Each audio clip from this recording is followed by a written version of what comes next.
It's like dragon fruit, sea urchin, and gummy bears. Give stuff away.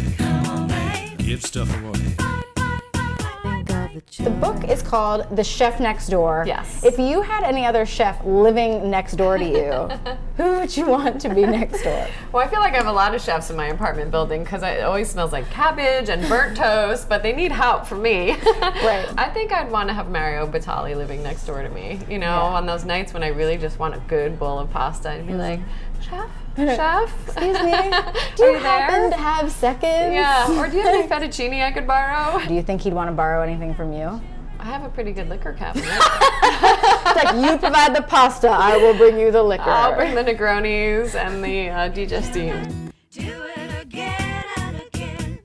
You're also known for being a huge fan of diners. Yes. What diner food do you think needs to make a comeback and that you think people can cook at home? One of my favorite things is a patty melt, which, you know, is not always made at home because first you make this burger patty, then you have these onions. I usually use caramelized onions, and you have bread, then you press it down on a griddle, which a lot of people don't have. Right, you have a griddle at home. Yeah. And it's like the best. It's like a cross between like a grilled cheese and a hamburger, and I don't know, it's one of my favorite sandwiches. So I would say like attempting a patty melt at home, a diner specialty.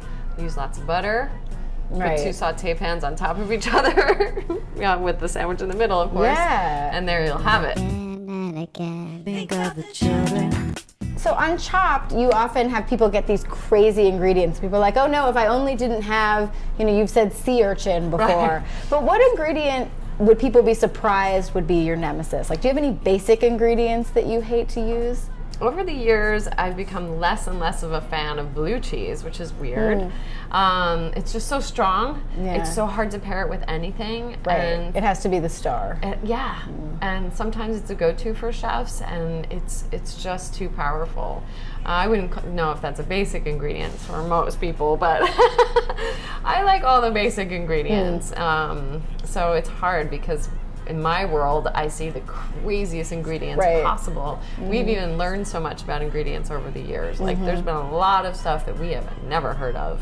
So it's been pretty cool. So basic ingredients to me, that's like dragon fruit, sea urchin, and gummy bears. Give stuff away. Give stuff away. And so what genre of food do you not cook a lot but that you wish you could spend more time learning? Because you've had much more of a European background, an American background. Is there any genre where you're like, I love this and I wish that I could take a year off and go study this type of cuisine? I've been really into Korean food lately.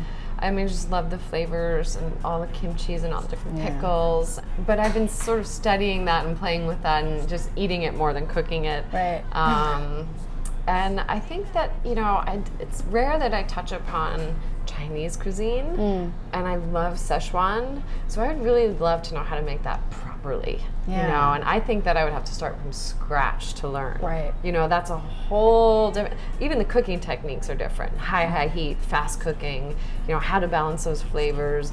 Salty, sweet spice of Szechuan, I love spice, so anything that's spicy I'm sort of obsessed with right now. So if you disappear for a while, we'll know where to find you. Yes, you will. I'm in the Szechuan region of China.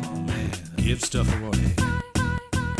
Your book, The Chef Next Door, is all about mastering cooking at home. And so to go from a restaurant kitchen to a home kitchen, are there certain items that you have in your home kitchen that you don't necessarily see in a restaurant kitchen that are like your go-to items where you're like, I need this in a home context? Well, at home, for me, the key is prep. So that's my one goal in this book, is to have people learn how to prep before they start cooking. Before you start sauteing those onions, make sure all the other vegetables for that recipe or for that soup or whatever you're making are cut. Because you'll go and find that now you have to cut 10 tomatoes and your onions are burning. Chefs prep everything. So little containers, little saucers, little bowls, whatever you can put your prep in is key. So I have a whole bunch of random containers like that at home. So really your home advice is just containers. Yeah, containers.